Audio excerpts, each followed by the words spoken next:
CE certified or just a dangerous illusion of exclusive injectables? Hello everyone, my name is Anna-Réka Hari and welcome back to our channel Science and Aesthetics. Are you confident you can tell whether the CE certificate you have been sent is genuine or fake?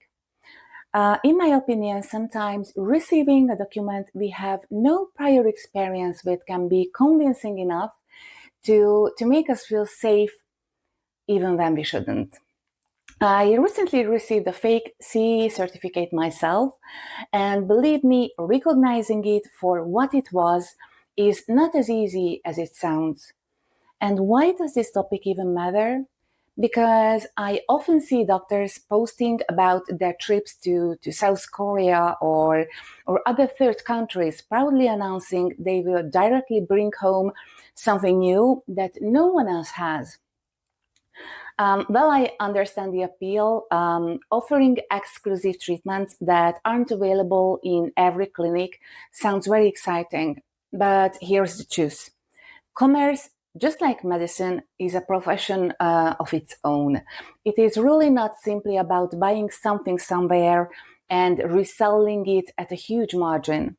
There are responsibilities, regulations, and the risks that come with introducing products into a market. So let's take a closer look at CE certificates and learn what to check to ensure they are authentic. In episode 3, I showed you examples on how manufacturers are playing with the classification in order to be able to use CE mark on their packaging. But what if the entire document you are sent is misleading, fake, or simply not a CE certificate? And what if I told you that a CE certificate doesn't even exist, or at least not in the way most people think it does? Let's just clear this up together. In the European Union, we have the CE mark, and that is the real sign of conformity. But when people say CE certificate, they usually mean one of three things. An EC certificate, which is a common but unofficial term, an EU declaration of conformity, or for certain products, an EU type examination certificate. Here is the very important part. For most medical devices above class 1, you need a certificate issued by a notified body, a 4-digit numbered EU recognized certification body. And the term EC certificate is not in the MDR. In legislation, it is simply a certificate issued by a notified body. So no single document called a CE certificate officially exists. It is either a recognized notified body certificate or it isn't valid for CE marking purposes. Now that you know how it works in theory, let me tell you a very recent story about how I spotted a fake CE and why you should be able to do the same. A supplier sent me a certificate to prove their dermal filler was CE certified. It looked quite impressive, glossy header, neat table, official stamp, signature. But here is what I saw immediately. Outdated legislation. 9342 EEC, this refers to the old Medical Device Directive, replaced by the MDR back in May 2021. The document was issued in February 2020, so it could only have been valid for a very short time and definitely not after 31 December 2024. Today, only an MDR certificate would be acceptable for a new device. No notified body number. Every legitimate CE certificate from a notified body has a 4-digit ID. This one, none, just a name. East West Notice Certification Service Company Ltd. I checked and they are not in the EU's named database. That means they are not authorized to issue CE certificates for medical devices.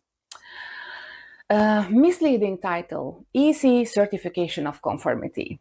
This term doesn't exist in EU law. In the MDR, it is certificate issued by a notified body. Anything else is just creative writing.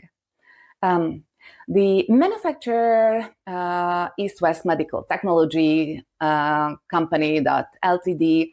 This is a company often linked with questionable quality fillers. The certain product is not listed in EUDAMED database. And there was no manufacturing audit. The fine print said this certificate does not imply assessment of the series production of the product. The translation, they only tested the sample, no audit of the actual manufacturing process. Under MDR rules, that is a very hard fail. So what looked like a green light was actually a piece of paper with no legal or technical weight in the EU. What's the lesson? A stamp and the CE logo don't mean compliance. Please always check. Is it issued under the MDR? Does it have a 4-digit notified body number? Is that notified body listed in NANDO database? Is the product registered in EUDAMED database? Because in the end, your due diligence is the last line of defense between safe practice and regulatory trouble. I know this topic is complex and I have tried to break it down as simply as possible, but please let me be clear. This is not about pointing fingers or judging anyone. I understand the aesthetic field and I know how often the shortcut of buying directly is taken instead of relying on the safe, time-tested distributor route. Yet shortcuts in this field don't just risk reputation, they risk patient safety. My mission is simple, to give you the tools to spot unreliable devices before they ever reach your patients. Because in aesthetic medicine, one unsafe purchase can ruin more than a business. It can really ruin lives. If you find this useful, please follow, like, and subscribe. And don't forget to sign up so you won't miss the next episode. Thank you so much for watching. Bye.